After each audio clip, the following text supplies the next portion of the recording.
વિપુલ પુલ Perth. જય સચ્ચિદાનંદ પૂજ્યશ્રી. પર્થમાં પહેલી વાર જ્ઞાન લીધું અને ઉઘાડ ઘણો થયો એવું લાગી રહ્યું છે, પણ આ જે ઉઘાડ છે એ કાઇન્ડ ઓફ જાગૃતિ જ લાગે છે, અને એ જાગૃતિ એવું લાગે છે કે વિતરાગ છે, અને એને કોઈ આના પ્રત્યે પણ એટેચમેન્ટ નથી, ફક્ત એ આત્માના પ્રકાશ જેવું દેખાય એવી જાગૃતિ લાગે છે. જ્યારે જ્ઞાન પહેલાં જે હતું એમાં જાગૃતિ હતી, પણ કઈ રીતની કે આપણે હવે આમાં વિપુલને અત્યારે તો મેઇનલી ફાઇલ એક જ છે કે દાદાનું કામ કરવું છે, એવી ફાઇલ મોટી લાગે છે એમ નહીં, પણ એ બી એક રિલેટિવ ફાઇલ છે. અને એમાં જાગૃતિ કઈ રીતે રહી કે કોઈ નવા મહાત્મા આવ્યા હોય તો એમાં આપણે એને કામે લગાડવાનું કે એની જોડેથી કામ લેવાનું કે આપણું જે મિશન હોય પાર પાડવાનું એવું બધું ચાલતું હોય, પણ એને કોઈ જગ્યા હર્ટ ના થાય તો એ આપણે જાગૃતિ હોય, પણ એ જાગૃતિ પણ એમાં પણ બુદ્ધિના પ્રકાશમાં દેખાતી હોય એવી જાગૃતિ લાગે કે એમાં પણ કંઈ રાગ છે, એમાં પણ કંઈક આપણો સ્વાર્થ છે. અને હવે એવું લાગે છે કે જે 5 આજ્ઞામાં જે જાગૃતિ જે છે એમાં આત્માના પ્રકાશવાળી જાગૃતિ છે, એમાં કોઈ અપેક્ષા નથી, કોઈ ઈચ્છા છે પણ કોઈ રાગદ્વેષ વગરની છે, એટલે એ બધો ડિફરન્સ દેખાય છે. પણ ઘણીવાર કેવું થાય છે કે જેમ કે લાસ્ટ ટાઈમ આપણે વિનોદભાઈના ઘરે મળ્યા ત્યારે બી જે 1.5 વર્ષથી જે મને જે મૂંઝવી રહ્યું હતું, એટલે તમારી રાહ જોતો તો છેલ્લા 1.5-2 વર્ષથી ક્યારે તમે આવો અને બધું કહીએ એમ, તો એ વખતે જે એકદમ સ્ટ્રોંગ એટેચમેન્ટ હોય એ વખતે આપણે બોલીએ છીએ, સાથે આપણને ખબર બી પડે છે, વચ્ચે ઝબકારા બી વાગતા હોય એમ, પણ એ થઈને જ રહી છે, એમાં કોઈ પ્રકૃતિને રોકવાનો પ્રયત્ન બી નહીં થતો. અને તમે જ્યારે હો ત્યારે તો એકદમ સરળ થઈ જાય છે, જે હોય કહેવાય જ જાય, એમાં કોઈ બુદ્ધિ વચ્ચે આવતું જ નહીં કે ભાઈ રોકે કે કેવો લાગે છે કે શું છે શું નહીં એમ. તો આ વખતે આવું જ્યારે થતું હોય ત્યારે આપણે કઈ રીતની જાગૃતિ રાખવી જોઈએ કે એ તપ થાય, અને તપમાંથી પછી જેમ કે ચરણવિધિમાં તો ઘણા સ્ટેપ બતાવ્યા છે કે તીવ્ર જ્ઞાન પહેલાં તો આગળના અર્પણતા બતાવ્યું છે, અભેદતા બતાવ્યું છે, વિતરાગતા બતાવ્યું છે, પછી તપ બતાવ્યું છે. તો હજી તો તપ તો થતું નથી, તો પછી તો શુદ્ધ પ્રેમ તરફ તો ક્યાં જવાય? હવે શરૂઆત થઈ આપણી, તપ હવે શરૂ થશે. અને દાદાનું કામ તો હું કરતો હતો. કેવી રીતે ગોઠવ્યું હતું? દીપકે દાદાનું કામ કરવાનું, મારે 5 આજ્ઞામાં રહેવાનું, 2 વહેંચણી કરી લીધી. હવે કામ કરતાં કરતાં કેટલાક સંજોગ સારા મળે તો વધારે કામ થાય, ને કેટલીક વખત સંજોગ એવા આવે પેલું વ્યક્તિ આવે જ નહીં તો આપણે ડબલ કામ કરીશું. દીપકભાઈ નથી આવ્યો તો વ્યવસ્થિત, એનો દોષ નથી, આપણે ડબલ કામ કરીશું. એટલે જે આવ્યું પડ્યું ને એમાં જે સંજોગ ખૂટતા હોય તો આપણે ભૂલ કાઢવી નથી, પણ સોલ્યુશન લાવવું છે. બુદ્ધિને કામકાજના સોલ્યુશન માટે વાપરો. બાકી જે પરિસ્થિતિ છે એમાં વિપુલે દાદાનું કામ કરવાનું અને તમારે દાદાના જ્ઞાનમાં રહેવાનું, 2 જુદું પાડી નાખો.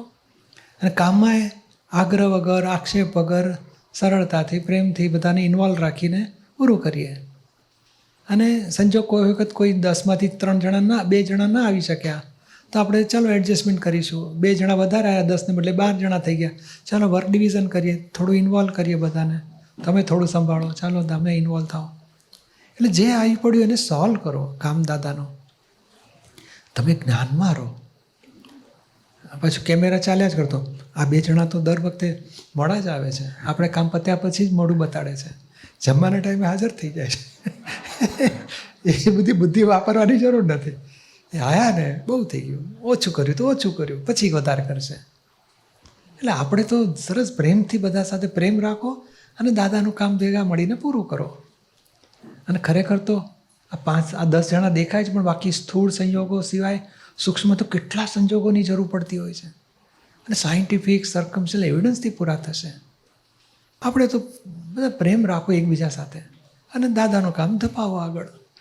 અને અંદર તમે જ્ઞાનમાં રહો. વિપુલે દાદાનું કામ કરવાનું, તમારે જ્ઞાનમાં રહેવાનું. 5 આજ્ઞામાં બંને વ્યવસ્થિત ફાઇલ, સંભાવે નિકાલ, શુદ્ધાત્મા બધું ગોઠો કરો અંદર. એટલે શું થશે કે કશાય વગર સેવા કરવી છે આપણે. સેવા કરતાં કરતાં કદાચ કશાય ઊભો થાય તો જ્ઞાનથી સોલ્વ કરો એને, 5 આજ્ઞાથી. કશાય અથવા પ્રતિક્રમણ પ્રત્યાખ્યાન કરીને ચોખ્ખું કરો. કશાય ના થાય અને સરસ સેવા થાય એવી રીતે સોલ્વ કરવું છે આપણે. હવે પૂજ્યશ્રી આ જ વસ્તુ જો હવે કહીએ કે હવે ફાઇલ નંબર 2નો જે પ્રશ્ન કે જે બી ક્લેમ હોય એ સોલ્વ કરવાનો દ્રઢ નિશ્ચય છે. આ નિશ્ચય પહેલાં પણ જ્ઞાન લીધા પહેલાં પણ હતો, પણ એમાં સેમ વસ્તુ આ જ થતી હતી કે એક લાલચ કે એક સ્વાર્થ હોય, એમાં બુદ્ધિનો જ બખેડો હોય કે એનો ક્લેમ ઓછો થાય તો મને દાદામાં જવાય. એટલે એ પણ એ બી જ્યાં શુદ્ધ પ્રેમની વસ્તુ આવે એ તમે લાસ્ટ ટાઈમ બી એ જ કીધું કે પ્રેમથી જીતજે એમ, પણ હવે એ વસ્તુ તમે જે લેવલે કહી રહ્યા છો એ લેવલ પ્રમાણે અમને તો હજી અમે નહીં સમજી શકતા અને એ કઈ રીતે કરવું એમ. આપણે ફાઇલ 2 જીતવા તો પડશે અને થોડું સમાધાન તો લાવવું જ પડશે. અને દાદાના 10 કામ કરવાને બદલે 1-2 ઓછા કરીએ, પણ ઘરની ફાઇલનો ચોખ્ખો કરો. અને એવું કંઈ આ દાદાનું કામ અટકી પડ્યું નથી કે આપણે 24 કલાક મંડી પડીએ અને ઘરવાળાને તડકે મૂકીએ, ઘરવાળા દુઃખી થાય ને આપણે દાદાનું કામ કરતા હોઈએ. એવો રસ્તો દાદા ના પાડતા હતા. એ સંભાળ નિકાલ કરીને આવો અને એકાદ રવિવાર એ લોકોને આપો. ચાલો આજે બાળકો સાથે આપણે ફરી આવીશું. અને એ લોકોએ દાદામાં તો ગમે જ છે એ લોકોને. તો ચાલો 4 કલાક 8 કલાક આખા દાડાનું હોય 10-12 કલાક, એમાંથી 2-3 કલાક એ લોકોને આપો કે ચાલો આપણે સાંજે થોડું ફરી આવીશું, બાકીનો ટાઈમ આપણે સેવા કરીશું, રવિવાર છે સત્સંગમાં બેસીશું. એ લોકો રાજી થશે. એટલે શું છે, દાદા કે છે સામાનું દિલ જીતો. એ ફાઇલ જીતવી છે આપણે. એની બૂમ પડે છે માટે આપણી કચાશ છે. એટલે આપણે એને રાજી થાય એવું કરો, એને સમાધાન થાય એવું કરો, એને સંતોષ થાય એવું કરો. અને આ કેવું છે કે આપણે એક દિવસ દાદાનું કામ હોય ને તો આપણે તોડી ફોડીને પૂરું કરી નાખીએ. આ તો આખી જિંદગી કરવાનું છે આપણે, અને આખી જિંદગી ફાઇલ 2 રહેવાના છે. તો પછી આપણે બેવનું બેલેન્સ રાખવું પડશે. મેં જ નક્કી કરેલું ને પેલા 2-4 વર્ષ તો જોર માર્યું દાદાનું કામ ને દાદા દાદા દાદા, ઘરમાં પછી ઘરવાળા બૂમો પાડવા માંડ્યા, બગડી ગયો ઘરનો વ્યવહાર. પછી હું સમજી ગયો મેં તો ભૂલ તો આપણી જ છે. હવે દાદાનું કામ, દાદા એમ નથી કહેતા મારા કામમાં તમે દોડીને કરો ને ઘરવાળાને દુઃખી કરી નાખો. દાદાનું કામ કરવું તો છે જ, પણ જેટલું થાય એટલું પછી કરીશું. જે ઘરે રહીને થતું તો ઘરે રહીને કરો. પણ ઘરની ફાઇલોનો પેલું શરૂઆત કરી. ચલો પપ્પાની બૂમથી તો ઘરે જ રહેવા માંડ્યો, સોલ્યુશન લાવવા માંડ્યો. તો ઉપરથી એ રાજી થાય કે ના તું જાને સત્સંગમાં, તું જાને સત્સંગ, દાદાનું કામ કરને. અને હું 4 મહિના અમેરિકા આવું તો ઘર બધું સાચવે. બોલો પછી એ સપોર્ટ કરવા માંડ્યા. એટલે આપણે ફાઇલને જીતીશું તો એ ફાઇલ આપણને ડબલ સેવામાં બધી રીતે હેલ્પ કરશે. એટલે આ ફાઇલ 1નો જ પ્રોબ્લેમ છે એવું થયું ને, કારણ કે એને આના પ્રત્યે વધારે રાગ છે અને બેલેન્સ રખાતું નહીં. ના, એટલે આપણો રાગ છે ને એ ખરેખર શું છે, ભાવ રાખવાનો છે. દાદાના કામમાં સેવામાં ભાવ રાખવાનો છે. અને એનો આગ્રહ જેટલો થાય છે ને એ આગ્રહના રિએક્શન આવે છે. 2 રીતે રિએક્શન આવે. એક તો કુદરતનો ફટકો આવે, કોઈક રીતે અંતરાય આવે વધારે, કારણ અહંકાર આગ્રહને તોડાવે જ કુદરત.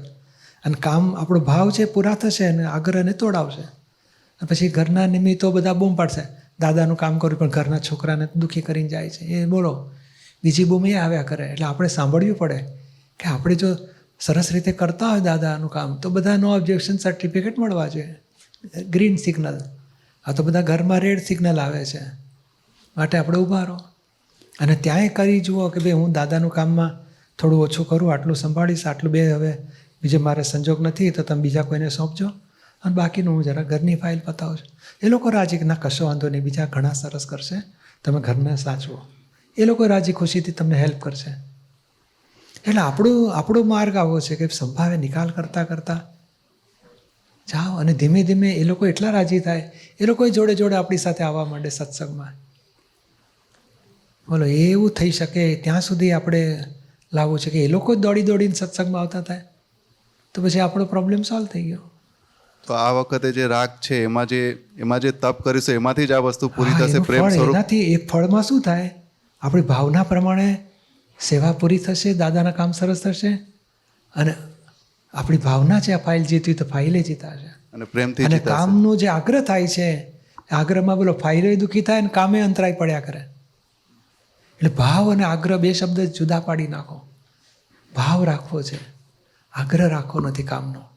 આગ્રહ રાખવાથી કશાય ઊભા થઈ જાય, બળતરા ઊભી થાય, પછી દોષિત દેખાય, આ લોકો આપા છે તેવા છે, હેલ્પ નથી કરતા, એકલા કેટલા પહોંચી વળીએ, તમે લોકો સપોર્ટ તો કરો. જો આપણને કેમ બધું, તો કે આપણા આગ્રહના રિએક્શનમાં બધા દોષિત દેખાય.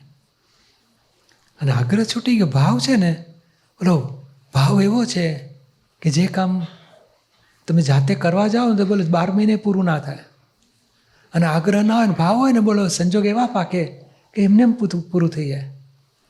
અને કદાચ તમારા નિમિત્તે ના પૂરું થાય, કોકના નિમિત્તે, આપણે મારી ઈચ્છા તો આવી જતી, તો કે એવું જ થયું. ચાલો આપણે તો એ જોઈતું હતું ને થયું ને, બહુ સરસ. પણ આપણે જે આગ્રહ રાખીએ છીએ ને એના રિએક્શન કશાય ઊભા થઈ જાય છે. એટલે તમે જ્યારે આવવાના હતા એના 1.5-2 વર્ષથી એક જ ભાવ હતો, અને આ જે હવે ટીમ ઊભી થઈ છે જે આ વખતે, એવું લાગે છે કે હવે બધું પૂરું થવાની શરૂઆત થઈ ગઈ છે એમ, એવું તમારો અંદરથી જેટલો આગ્રહ દેખાય છૂટશે છે. ને કરતાપણાનો, કરવું જ જોઈએ, આ રીતે કરવું જોઈએ, આ લોકો કેમ નથી કરતા, એ આગ્રહ જેમ જેમ ખાલી થઈ જાય છે ને તેમ તમે જોશો વગર જોર મારે સંજોગ કામ પૂરા કરશે. એવું 100% થઈ જ રહ્યું છે. અને એમાં કોઈ તમારે 12મે માળે જવું હોય તો લિફ્ટ માટે કેટલા માણસો બોલાવવા પડે ઊંચે ચડાવવા માટે? કોઈ નહીં, ખાલી શું સ્લીપની વાત સ્વિચ કરો જ છો? દબાવવાની. હોતું છે આટલું 1.5-2 ટનની લિફ્ટને ઉપર 12મે માળે લઈ જવું સહેલું છે કંઈ? માણસો તો જોઈએ ને 5 પછી દોરડા બોરડા બાંધીને ખેંચે ત્યારે તમે ઉપર ચડો ને, કે બટન જ દબાવવાનું? બટન તમે એટલું છે ભાવરૂપી બટન દબાવો, જો સંજોગ ભેગા મળીને તમને ઉપર પહોંચાડી દેશે 12મે માળે. જય સચિદાનંદ. આશીર્વાદ આપજો પૂજ્યશ્રી, પ્રગતિ થાય એવા આશીર્વાદ હા, એ આપજો. બરોબર જય છે. સચિદાનંદ. વિજ્ઞાન સમજશો ને તો પ્રગતિ જ છે બધી. સોનિયા, દક્ષેશ, જય સચિદાનંદ પૂજ્યશ્રી. બોલો. દાદા એવું કહે છે કે સવારમાં 5 વાર બોલ્યા કે આ જગતમાં કોઈ ચીજ મને ખપતી નથી, મને એટલે હું શુદ્ધ આત્મા, એવું 5 વખત બોલીએ અને એને સિન્સિયર રહે તો પછી એને કોઈ કર્મ બંધાતા નથી, તેની અમે ગેરંટી આપીએ છીએ. તો હું વિશાલ સવારમાં 5 વખત આવી રીતે બોલું ને પછી આખો દિવસ ગમે તેટલા બ્લન્ડર કરું તો પછી એ કર્મ તો મને બંધાય જ ને, કે પછી આ જેટલું હું બોલું કે જે બ્લન્ડર કરું કે મારી કોઈ પણ એક્સપેક્ટેશન્સ ને બધું હોય એ બધું શું મારા ડિસ્ચાર્જ કર્મમાં જાય? તમે ખરેખર વિશાલ કે ખરેખર શુદ્ધ આત્મા?